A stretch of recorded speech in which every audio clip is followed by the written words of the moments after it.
A long time after God had created the world and made man and all the animals and birds, he noticed that people were no longer kind to each other and that they didn't obey God anymore. So he was angry. But God did see one man in the world who was kind and good and who obeyed the Lord's word. This man was Noah. So God appeared to Noah, and he let him hear his voice. And the Lord said, "Behold, I will cause it to rain upon the earth 40 days and 40 nights. I will bring a flood on the earth to destroy all flesh, and everything that is in the earth shall die." But God told Noah to build an ark and to take 2 of every animal in it with him to keep alive during the storm.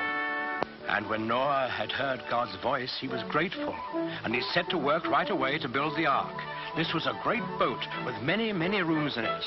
When Noah finally finished it, he went out into the fields and woods, for he had to talk to all kinds of animals and birds.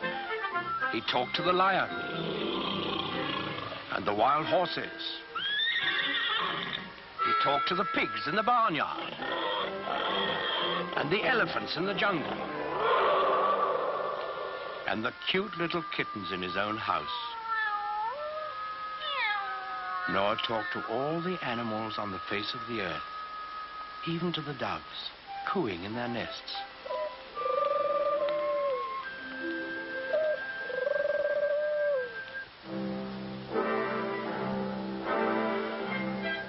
And Noah picked a mother and a father of each kind of animal and bird, and he told them to come to the ark. Well, when they were all gathered there, you can imagine what kind of a noisy crowd poor Noah had on his hands.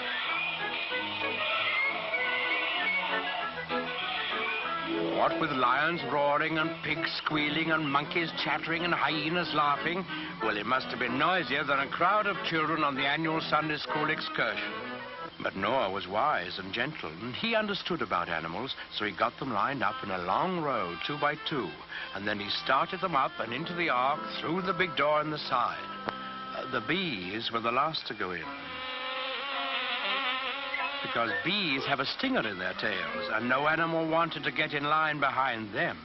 Noah stored food in the boat, and then saw that his wife and his sons and their wives were safely inside.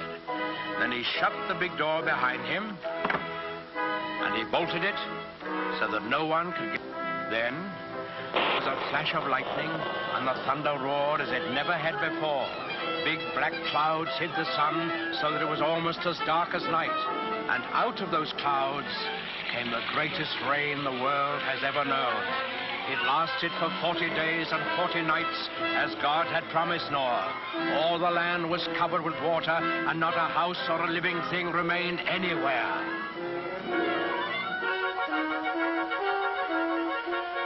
But Noah's ark floated on the surface of the waters, and he and his family and the animals who were in the ark with them were saved. On the 40th day, the rain stopped and the sun came out. The waters that had covered the earth began to flow back into the oceans and the rivers, and the ark came to rest on the peak of a mountain. But Noah wasn't quite sure that there was enough dry land for all his animals to live on. So he took one of the doves and let it fly out of the window. In a little while, it came back, and in its beak, the dove carried the branch of an olive tree. Noah knew that this must be a sign from God that he had restored quiet and peace to the world. So he opened the door of the ark, and he and his family and all the animals came out on the dry land, and they praised God and thanked him. Then the Lord appeared again to Noah. He promised him that he would never again send a flood to destroy the earth. And he sealed that promise with a beautiful symbol, which he set in the sky for all of us to see. That symbol, the token of God's everlasting faith in man, is the rainbow.